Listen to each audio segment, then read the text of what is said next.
부활에 대해서 이야기를 하면 먼저 부활은 우리 그리스도인들만이 갖고 있는 그런 생각은 아닙니다. 유대인들도 역시 부활의 소망이 있습니다. 그들은 어떤 믿음이 있느냐 하면 메시아가 오시게 되면 메시아와 함께 부활해서 하나님의 성전에, 지금 물론 그 황금 사원으로 지금 이슬람 사원으로 변해 있습니다만, 하나님의 솔로몬의 성전터에 들어가서 제사를 드리고 하나님의 제사를 회복시키는 것, 그것이 바로 유대인들의 꿈이기도 하고, 또 그들은 메시아가 임하게 되면 그런 일들이 일어날 것이라고 믿습니다. 그래서 예루살렘 성전을 마주보고 있는 동쪽 감람산 기슭에는 무덤들로, 유대인들의 무덤들로 이렇게 빼곡하니 채워져 있죠. 그분들은 다 부활의 소망을 가지고 언젠가 메시아가 오게 되면 부활해서 하나님의 성전에 들어가 성전 제사를 회복하겠다라고 하는 믿음을 가진 사람들의 묘지입니다.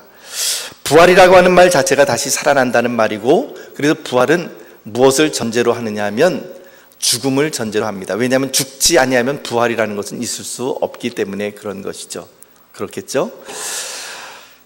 어느 목사님의 어머님께서 연세가 90이 넘으셨습니다. 그런데 이제 소천하실 날이 가까웠을 때에 돌아가시기 전에 목사님에게 두 가지를 굉장히 진지하게 질문을 하셨다고 합니다. 첫 번째 질문의 내용은 무엇이냐면, 38년 전에 교통사고로 이제 먼저 남편이 돌아가셨는데, 그러니까는 내 아버지가 38년 전에 교통사고로 돌아가셨는데 천국 가서도 부부로 같이 살 수 있느냐라고 하는 것이었습니다. 물론 예수님 말씀에 부활의 몸을 입게 되면 부활 시에는 천국에서는 시집도 가지 않고 장가도 가지 않고 다 천사들 같을 것이다 라고 하셨는데, 천국에서도 그 아버지와 만나서 부부 사이가 아니라 대면대면하게 남남으로 산다면 그거 얼마나 끔찍한 일이냐, 부부로서 그렇게 살았으면 참 좋겠다, 이제 이런 말씀을 하셨다는 것이죠. 물론 이런 말씀을 듣고 어떤 분들은 반대의 반응을 보이시는 분들도 계십니다. 세상에서 이렇게 얼굴 마주보고 사는 것도 참 지금까지 힘들었는데 죽어서도 얼굴을 마주보고 평생 부부로 산다면 이렇게 걱정하시는 분들도 있을지 모르겠습니다. 두 번째 이 어머님의 질문은 이것입니다. 또 하나는 부활한다고 하는데, 오늘 이제 부활주일이니까 우리도 한번 이 어머님의 질문이 우리들에게도 굉장히 마음에 와닿는 질문이라서 그렇습니다. 부활한다고 하는데 죽을 때는 어떤 모습으로 부활하느냐? 아버님이 38년 전에 교통사고로 끔찍한 형체로 돌아가셨는데 그 모습으로 부활한다면 너무 끔찍할 거 아니냐? 또 아버님께서 38년 전에 돌아가실 때 연세가 53이었는데 지금 어머님은 연세가 90이 넘으셨기에 죽을 때의 모습으로 만약에 그렇게 부활한다면 아버지는 53세의 모습으로, 어머니는 90 넘으신 그 할머니의 모습으로 그렇게 만나게 된다면 그때는 부부간의 만남이 아니라 모자간의 만남 같을 거 아니냐. 그래서 그것이 걱정이다라고 그렇게 말씀을 하셨다라는 것이죠. 저희 어머님 같은 경우도 부활에 대해서 이렇게 잘 아시기 전에는 이런 말씀을 하셨습니다. 야, 화장하면 나중에 예수님께서 오실 때에 부활해야 되는데, 그러면 그 몸이 화장해서 죄를 뿌리게 되면 다 흩어지고, 그래서 나중에는 어디 가서 그 몸을 찾을 수 있겠느냐, 그러니 절대로 화장하면은 안 되겠다, 이제 이런 말씀을 하시기도 하셨습니다. 그런데 여러분, 부활에 대한 몇 가지 오해가 있습니다. 첫 번째 오해는 무엇이냐면, 부활이라고 하는 것은 그냥 단순히 죽었던 사람이 다시 살아나는 것 아닙니다. 예수님은 부활의 몇 번째 열매죠? 첫 열매. 그러면 실질적인 부활은 예수님에게서 부활이 일어난 것이고, 그리고 그 이전에 예수님 부활하시기 이전에 죽었다가 살아난 사람들이 있잖아요. 누가 그랬죠? 나사로가 그랬죠. 또 누가 그랬습니까? 예수님께서 살려주신 야이로의 딸도 그랬죠. 또 구약 성경으로 가게 되면 예수님 당시에 나인성 과부의 아들도 예수님께서 살려주셨죠. 구약으로 가게 되면은 이 과부의 아들도 또한 엘리야 선지자와 엘리사 선지자가 또한 이렇게 살려주었습니다. 이처럼 예수님의 부활 이전에도 죽었다가 살아난 사람들, 죽었는데 다시 살려준 사람들이 있습니다. 그 사람들은 부활한 것인가? 그런데 성경적인 관점에서 보면 그분들은 부활이라고 말을 하기 힘듭니다. 물론 죽었다가 다시 살아났으니 부활 아니냐. 그런데 부활의 요건을 충족시키려면 반드시 이 조건이 있어야 됩니다. 무엇이냐면 그 몸이, 부활된 몸이 완벽하게 영광스러운 모습으로 변화가 되어야 되는 것이죠. 변화되지 않고 그냥 단순히 살아났다고 하면 그것은 부활이라고 이야기하기는 좀 어려움이 있는 것이 아닌가. 다시 살아난 것이죠. 그러나 부활은 아닙니다. 성경은 우리가 부활의 몸을 입게 되면 어떤 형태가 되는가? 굉장히 멋있고 사랑스럽게 변화될 것이다 라는 것입니다. 굉장히 놀랍고 놀라운 영광스러운 모습으로 변화될 것이라는 것이죠. 자동차 사고로 크게 그 몸의 형체가 훼손된 상태로 죽었다 할지라도 부활 시에는 다시 완벽한 상태로 다시 부활할 것이고, 불에 타서 죽은 사람이나 혹은 여러 가지 끔찍한 모습으로 죽은 사람이라 할지라도 다시 부활할 때는 건강과 아름다움에 있어서 가장 완벽한 상태로 변화되어 나타날 것이며 타락 이전의 몸으로 다시 살아날 것이라는 것이 성경의 증언입니다. 성경에 그런 말이 어디 있습니까? 바로 오늘 본문 말씀인 것을 우리들에게 증거해 줍니다. 50절 말씀 같이 읽어봅시다. 50절 말씀 시작. 형제들아, 내가 이것을 말하노니 혈과 육은 하나님 나라를 이어받을 수 없고 또한 썩는 것은 썩지 아니하는 것을 유업으로 받지 못하느니라. 아멘. 저희 어머님께서도 그러셨습니다. 아까 말씀드린 것처럼 화장하면 부활 시에 그 몸을 어디서 찾을 수 있겠느냐, 그렇게 말씀하셨는데, 이 성경 말씀을 읽어드리고 설명해드리고 난 다음에 어머님께서 이제 부활의 의미를 깨달으셨습니다. 그래서 나중에 돌아가시기 전에는 저희들에게, 자녀들에게 그런 유언을 남기셨습니다. 내가 죽으면 육신은 매장하지 말고, 이 나라도 이렇게 좁은데 묘지 만들지 말고 화장해서 햇빛 잘 들고 풍광 좋은 곳에 이렇게 뿌려달라. 그리고 예수님의 부활 시에 다시 부활할 수 있고 그 부활 시에 만나자, 이렇게 유언을 남겨주셨습니다. 오늘 성경 50절 말씀 보면 이렇게 이야기합니다. 혈과 육은, 자, 이 말씀 그냥 그대로 띄워놔 주십시오. 혈과 육은 하나님 나라를 이어받을 수가 없다. 혈과 육, 혈은 무엇을 의미하죠? 피, 육은 살. 그러니까 피와 살이라고 하는 말의 의미는 뭐 한마디로 한 단어로 이야기하면 뭐라고 얘기를 할 수 있을까요? 육체, 몸. 그 지금 고린도전서 15장 50절에서는 다른 말로 뭐라고 표현해놨죠?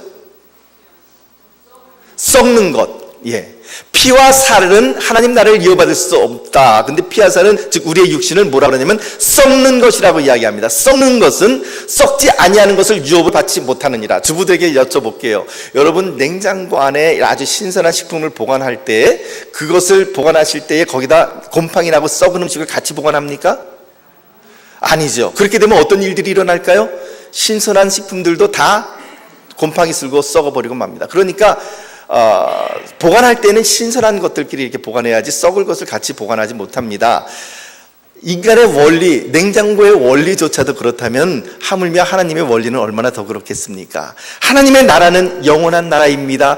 영원한 생명의 나라입니다. 영광스러운 나라인데, 썩지 아니할 나라인데, 그 나라에 썩을 육신을 가지고 갈 수가 없는 거예요.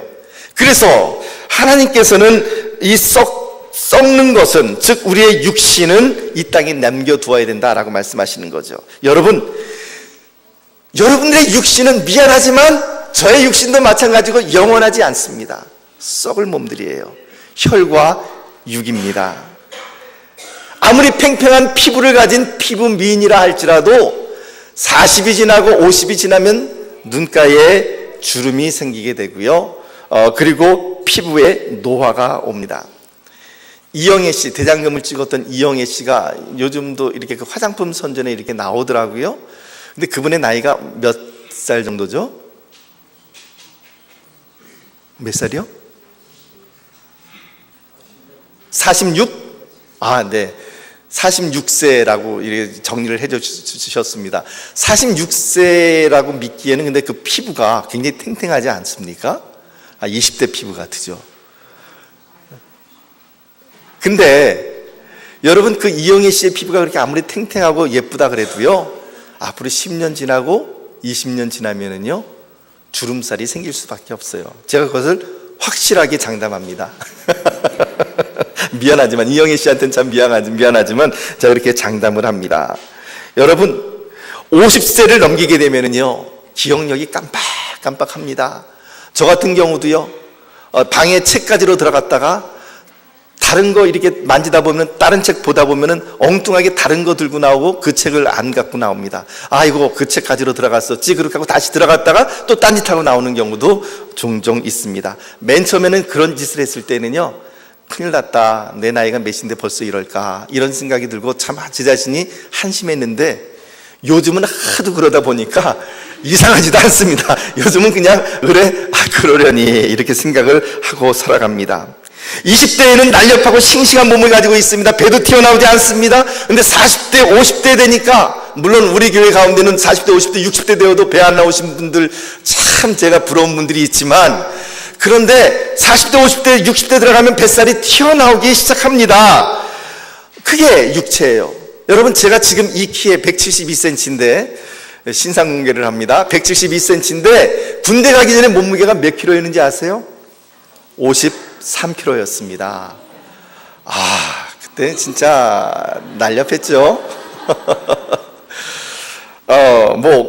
그 군대 가기 전까지는 그만두더라도요, 이스라엘에 있을 때 집에서 제 아들 믿음이하고, 그때 초등학생이었습니다만, 제가 같이 그 집사람을 도와서 설거지하는 것을 이렇게 사진을 찍어둔 게 있는데, 어느 날 그 사진을 보면서 믿음이가 그렇게 얘기합니다. 아빠, 이때 아빠는 참 날렵하고 멋지고 스마트하군요. 이렇게 이야기를 하더라고요. 제가 봐도 날렵하고 참 잘생겼습니다. 웃으시는 분들이 계시는데, 제가 다음 주에 제 사진을 공개할까요? 그 사진을? 여러분, 자기 자신의 뱃살이 얼마나 많은지 어떤 분이 포스트잇 그 종이에다, 노란 종이에다 이런 글을 남겼습니다. 너무 재밌어서 그 글을 적어 갖고 가는데요, 이렇게 적었습니다. 이렇게 뱃살이 많을 거면 참치로 태어날 걸 그랬어. 제가 이 글을 읽고요, 굉장히 격하게 공감을 했습니다. 야, 뱃살, 이렇게 태어난 뱃살을 가지고도 환영받을 수 있는 그런 존재라면 참치겠구나. 저도 참 공감이 많이 됐습니다. 근데 여러분, 이게 바로 우리 육체예요. 썩을 수밖에 없고요, 시간이 지나면 점점 약해지고 주름 잡히고 뱃살 나오는 게, 이게 바로 우리 육체인 것이죠. 그런데 놀라운 것은요, 이런 썩을 육체를 가지고 있는 우리에게 하나님께서 하나님의 나라를 소망으로, 하나님의 나라를 우리에게 유업으로 주셨다니까요. 하나님께서 이 썩을 육체를 가지고 있는 우리들에게 그 하나님의 영원한 영생의 생명을 우리에게 주셨습니다. 그리고는 우리를 초청하셨습니다. 그리고는 말씀하셨습니다. 그런데 올라올 때 미안하지만 썩을 것은 가지고 올 수 없으니 썩을 것은 어떻게 해요? 잠시 이 땅에 내버려두고, 썩을 것은 육신은 남겨두고 네 썩지 아니할 영혼만 올라와라 라고 말씀을 하시는 것이죠. 그래서 이것이 바로 우리가 육신의 죽음을 맞이하는 이유인 것입니다. 그런데요, 그렇게 우리의 육신이 썩을 것이고, 나이가 들면 주름이 생기고 뱃살이 늘어나고, 그런 것이 우리의 육신이지만, 또 때로는 어느 날 갑자기 전화벨이 울리는데, 어디서 울리는가 보니까는 냉장고 안에 전화기가 들어가 있는 것, 그것이 바로 우리들의 육신의 기억력이기도 하지만, 그런데 그렇다고 해서 이 육신이 영원히 그렇게 노화되고 썩어서 흙으로 돌아갈 존재인 것만은 아닙니다.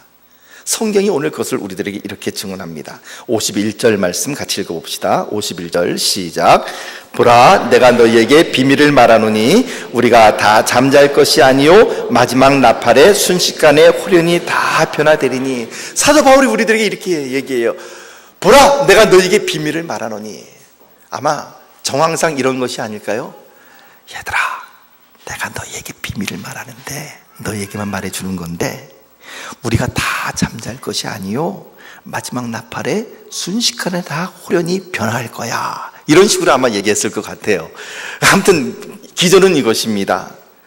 보라, 내가 너희에게 비밀을 말하는데 우리가 다 잠잘 것이 아니요 마지막 나팔에 순식간에 홀연히 다 변화되리니. 되리니. 마지막 나팔소리란 예수 그리스도의 재림의 순간에 울려 퍼질 천사장의 나팔소리를 의미합니다. 예수님께서 다시 천사장의 나팔소리와 함께 오실 때에 그때 우리의 육신이 어떻게 된다고요? 다 홀연히 변화할 것이라는 것입니다. 살아있는 사람은, 머리가 휘어졌던 사람도 그 영광스러운 몸의 형체로 순식간에 가장 아름답고 찬란했던 내 젊은 시절의 그 어떤 찬란했던 순간보다 더 놀랍고 찬란한 영광스러운 모습으로 돌아갈 것이라니까요. 오늘 홍건사님의 그 주름도 그 당시 그날에는 깨끗하게 사라져 버릴 거라는 말이 꼬입니다. 깨끗이 사라질 거예요. 예, 그날 우리를 괴롭히고 있던 암덩어리와 우리를 아프게 하는 그 모든 질병과 그리고 우리의 모든 노화된 피부와 목디스크와 관절과 이런 것들이 다 사라져버리고 놀랍고 영광스러운 몸의 상태로 순식간에 홀연히 다 변화될 것이라는 것입니다. 아멘 하시는 소리가 적은 것 같아요. 여러분 믿지 못하십니까? 이것이 바로 하나님께서 저희들에게 주신 것이라니까 믿으십니까? 예, 믿으십시오. 제 말이 아니라 하나님의 말씀이에요. 마지막 나팔에 순식간에 홀연히 다 변화될 것이라고. 그래, 그날 변화되는 순간에 정목사에 나온 이 뱃살도 사라질 것이라고. 그래서 제 아내가 그 얘기를 듣더니 그래요, 그 뱃살은 살아서도 뺄 수 있는 것입니다. 그렇게 얘기를 하더라고요. 그렇습니다. 이것이 바로 성경의 메시지이고 부활입니다. 여러분, 그런데 이 놀라운 것은요, 이 썩을 몸을 가진 우리가 어떻게 영원한 부활의 몸을 입을 수 있을까요? 그리고 부활의 몸은 도대체 어떤 특징을 가지고 있을까요? 말씀드린 것처럼 홀연히 다 변화한다 그랬는데 우리 부활의 몸은 어떤 특징을 가지고 있을까요? 그 부활의 몸은 어떤 형태를 지니고 있을까요? 성경이 우리들에게 너희들의 부활의 몸은 이런 것이다 라고 말을 해주지는 않지만, 그런데 우리가 추측해 볼 수 있는 단서가 있습니다. 무엇을 통해 추측해 볼 수 있느냐면, 예수님께서 부활하셨잖아요. 몸을 가지고 부활하셨죠. 그 예수님의 부활의 몸을 우리가 생각을 해보면 우리의 부활 몸이 어떨 것인가를 우리가 짐작해 볼 수가 있습니다. 우선 예수님은 어떻게 나타나셨습니까? 제자들이 두려워서 방문을 꽁꽁 걸어 잠그고 있었습니다. 요한복음 말씀 보면 그들이 꽁꽁 걸어 잠그고 있었고 밀폐된 공간 가운데 두려워하고 있는데, 근데 그 밀폐된 공간, 문을 걸어 잠근 그 공간 가운데에 예수님께서 홀연히 나타나셨어요. 그리고는 제자들에게 말씀하신 것이 너희에게 평강이 있을지어다 라고 말씀하셨습니다. 심지어는 도마에게 나타나셔서 뭐라고 말씀하셨냐면, 너의 손을 내밀어서 내 손과 발의 상처를 만져보고 내가 그 죽은 십자가에서 죽임당한 예수인 것을 확증하라고 그렇게 말씀을 하십니다. 그런가 하면 부활하신 예수님께서는요, 제자들과 함께 음식을 나누시기도 하십니다. 너희들에게 먹을 것이 있느냐 말씀하시고 그것을 달라 그래서 그것을 함께 또 드시기도 합니다. 그러니까 보통 우리가 부활한 몸이 영이 아닌가라고 생각을 하실 수 있지만, 여러분, 영은 만질 수가 없죠. 그죠? 영은 먹을 수가 없습니다. 그런데 부활하신 예수님은 만질 수도 있었고요, 함께 또 제자들과 잡수시기도 했습니다. 그런 의미에서 육체적인 특징을 가지고 있으면서도 또 놀랍게도 시간과 공간을 초월하십니다. 제자들이 문을 걸어 잠근 그 밀폐된 공간 가운데 홀연히 나타나셨다가 또 홀연히 사라지시기도 하십니다. 엠모로 내려가는 두 제자가 부활하신 예수님과 함께 한나절을 내려가면서 대화를 나눴지만 그분이 예수님, 부활하신 예수님이라는 것을 몰랐습니다. 축사하시고 예수님께서 사라지시고 난 다음에 비로소 그들은 그분이 예수님이신 것을 깨달았습니다. 그것을 보면 부활의 몸은 외모도 굉장히 많이 달라진 것 같아요. 특별히 성경 말씀 보면 52절 말씀 보면 우리 이렇게 기록을 합니다. 52절 말씀 우리 다시 한번 읽어봅시다. 52절 말씀 시작. 나팔소리가 나매 죽은 자들이 썩지 아니할 것으로 다시 살아나고 우리도 변화되리라. 나팔소리가 나매, 즉 예수님의 재림이 임하게 되면 이미 죽어서 땅에 썩어서 흙이 된 사람들이 어떻게 해요? 다시 살아나고, 그 육신이 다시 살아나고, 그리고 우리들도, 이 썩을 육신을 가진 우리들도 어떻게 해요? 변화되리라 라고 이야기를 합니다. 부활한 몸은 그러므로 어떤 몸이냐면 썩지 아니하는 몸입니다. 늙지도 않고 병들지도 않는 몸이며 죽음을 보지도 않는 몸이며, 그리고 또한 벽을 통과하고 시간과 공간을 초월하는 그런 몸으로서 우리가 부활의 몸을 입게 된다라고 하는 것입니다. 43절 말씀 우리들에게 이렇게 기록을 합니다. 43절 같이 읽어봅니다. 시작. 욕된 것으로 심고 영광스러운 것으로 다시 살아나며 약한 것으로 심고 강한 것으로 다시 살아나며.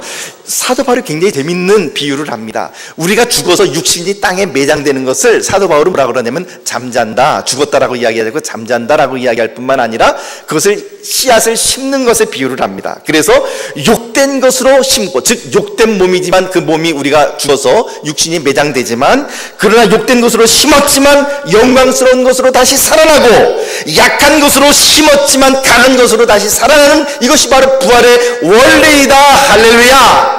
바로 이것이 부활의 몸입니다. 여러분 너무나도 좋지 않아요? 지금 하나님께서 누구에게만 이런 선물을 주신 게 아니라 바로 여러분들에게 그 선물을 주셨다니까요. 바로 우리들이 그 부활의 몸을 입게 될 것입니다. 여러분 믿으십니까? 아멘. 그것이 바로 오늘 우리들의 고백입니다.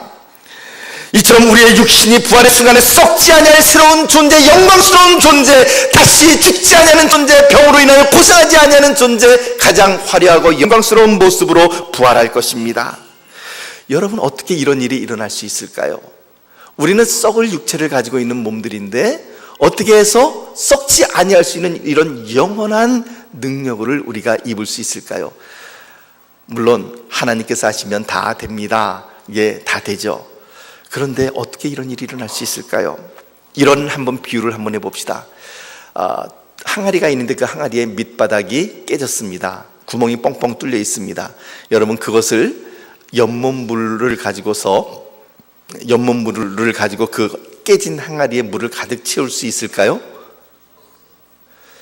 채울 수 있는 방법이 하나 있습니다. 어떻게 하면 채울 수 있을까요? 예, 그렇습니다. 그 깨진 항아리를 연못물에 던지면 돼요. 그 항아리가 깊은 연못물에 가라앉게 되면 어떻게 되죠? 그 깨졌든 말든 상관없이 그 연못물이 그 깨진 항아리 전체를 넘치게 되는 것이죠. 여러분 부활이라는 것은 바로 그런 것입니다. 우리가 죄를 범함으로 말미암아 하나님께 사망 선고를 받았고, 우리의 영혼은 그래서 깨진 항아리와도 같고 우리의 육신은 깨진 항아리처럼 썩어질 수밖에 없지만, 그러나 예수 그리스도의 영원하신 예수 그리스도의 생명 안에 우리 자신을 던져 넣게 되면 그 다음에 어떤 일들이 일어나느냐? 우리 안에 예수 그리스도의 생명이 넘쳐나게 되는 것이죠. 그래서 우리도 예수 그리스도의 부활의 몸을 동일하게 입게 되는 것입니다. 여러분 지금 여기에 이렇게 종이가 이렇게 있는데 이 종이가 강할까요? 제가 찢으면 이거 찢겨질까요? 안 찢겨질까요? 믿지 못하는 분들을 위해서 제가 이렇게 찢어보겠습니다. 찢어집니다. 이렇게 찢어지는 것이 종이지만 이 종이를 찢어지지 않게 할 수 있는 방법이 있죠. 어떻게 할까요? 이 콘크리트 벽에다가 이 종이를 갖다가 악여칠해서 싹 발라버리는 거죠. 그러면 어떻게 될까요? 그 벽이, 콘크리트 벽이 찢어지지 않는 한 이 종이는 찢어지지 않는 것이죠. 갈라디아서 2장 20절 말씀, 내가 그리스도와 함께 십자가에 못 박혔나니 그런즉 이제는 더 이상 내가 산 것이 아니요 오직 내 안에 그리스도께서 사신 것이라. 이 말의 의미는요, 내가 그리스도와 함께 내가 못 박혔다는 말은 내가 그리스도에게 딱 악여칠로 붙여졌다는 거예요.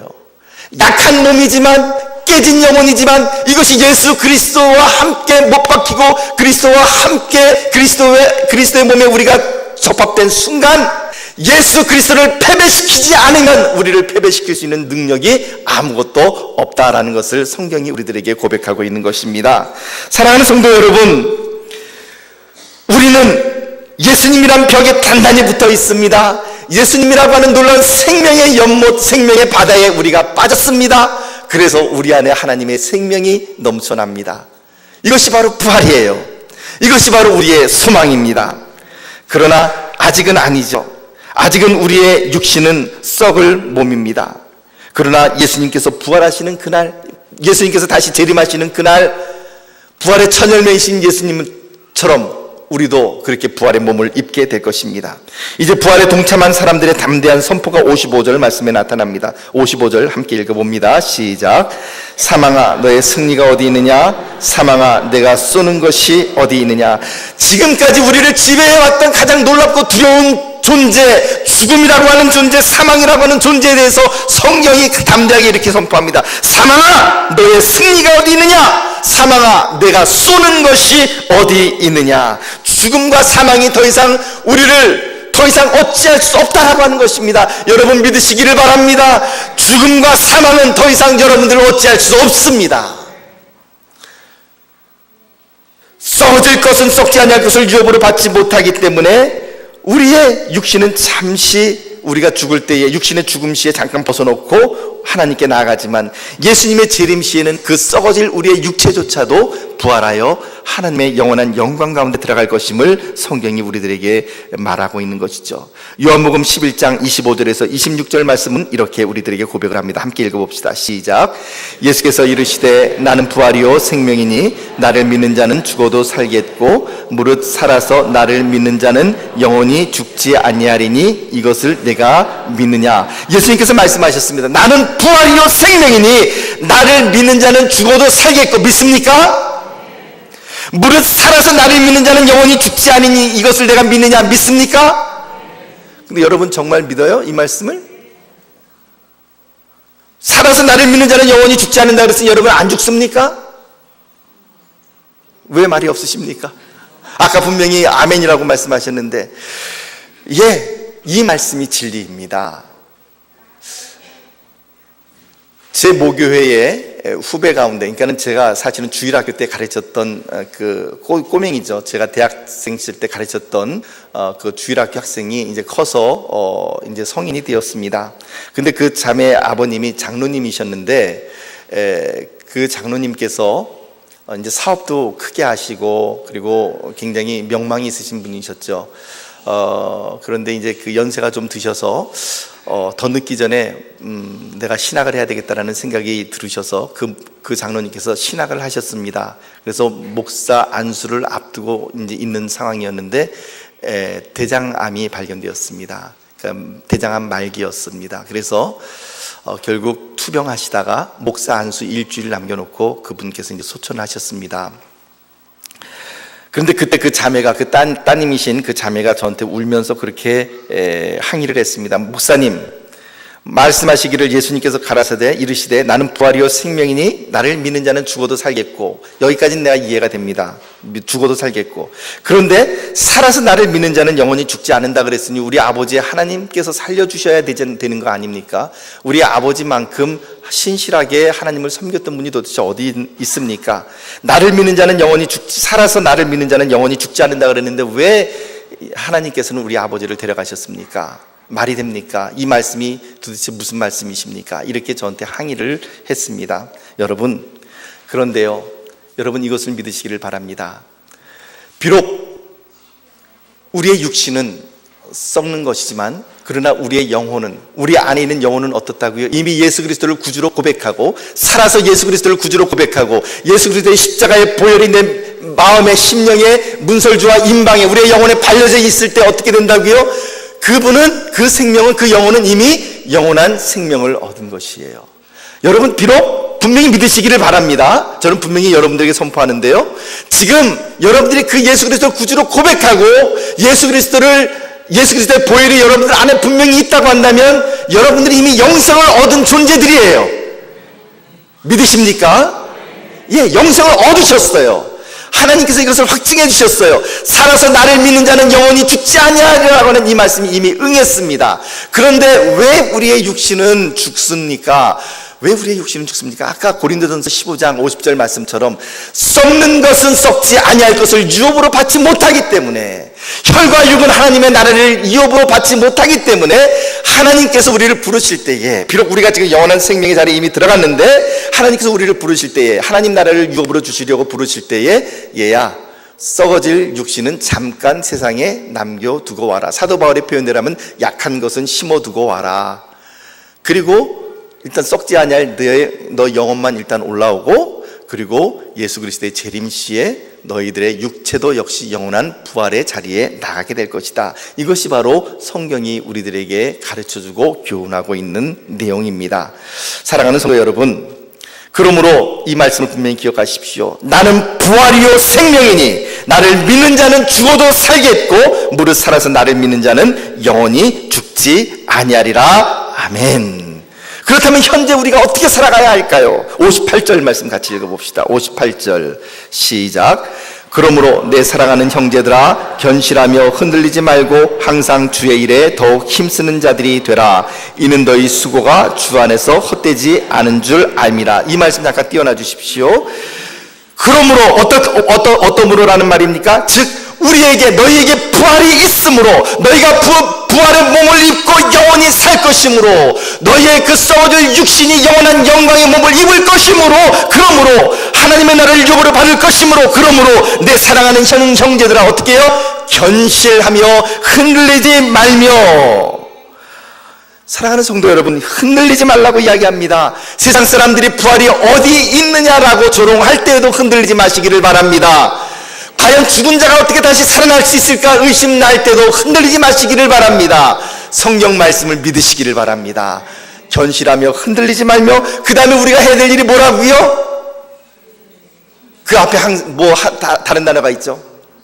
항상 주의 일에 더욱 힘쓰는 자들이 되라. 따라해 볼까요? 항상 주의 일에 더욱 힘쓰는 자들이 되라. 예, 언제 그것을 해야 됩니까? 예, 지나간 것은 어쩔 수 없으니까 지금부터 항상. 어디서 해야 될까요? 할렐루야, 여기서 잘 말씀해 주셨습니다. 바로 오늘 지금 여기에서 그 일을 해야 됩니다. 때로 예수님을 위하여 흘리는 눈물이 있습니다. 때로 우리가 살아가다 보면 예수님을 위하여 우리가 봉사하고 섬기고 때로는 눈물을 흘리고 땀방울을 흘릴 때가 있고 봉사의 순간이 있지만 그러나 그 모든 것들이 결코 헛되지 않을 것이다. 결코 헛되지 않을 것이다. 성경 말씀이 우리들에게 그렇게 확언하고 있습니다. 사랑하는 성도 여러분, 예수님께서 부활하신 부활주일입니다. 오늘 저와 여러분들에게 그 부활의 순간을 맞이하며 이 부활의 몸을 우리의 몸이 어떨 것인가를 우리가 살펴보았습니다. 이 부활의 몸을 입는 그 순간까지 여러분 소망을 가지고서 언젠가 다시 화려하게 가장 아름다운 찬란한 모습으로 부활하게 될 그 부활의 모습을 꿈꾸며 오늘 한 걸음 한 걸음 주 안에서 흔들리지 말고 주의 일에 더욱 힘쓰는 저와 여러분들이 되시기를 예수님의 이름으로 축복합니다. 기도하겠습니다. 하나님 아버지, 주의 일에 더욱 힘쓰는 자들이 되게 하시고 부활의 소망으로 인하여 나가는 자들이 되게 하여 주옵소서. 예수님 이름으로 기도하옵나이다. 아멘.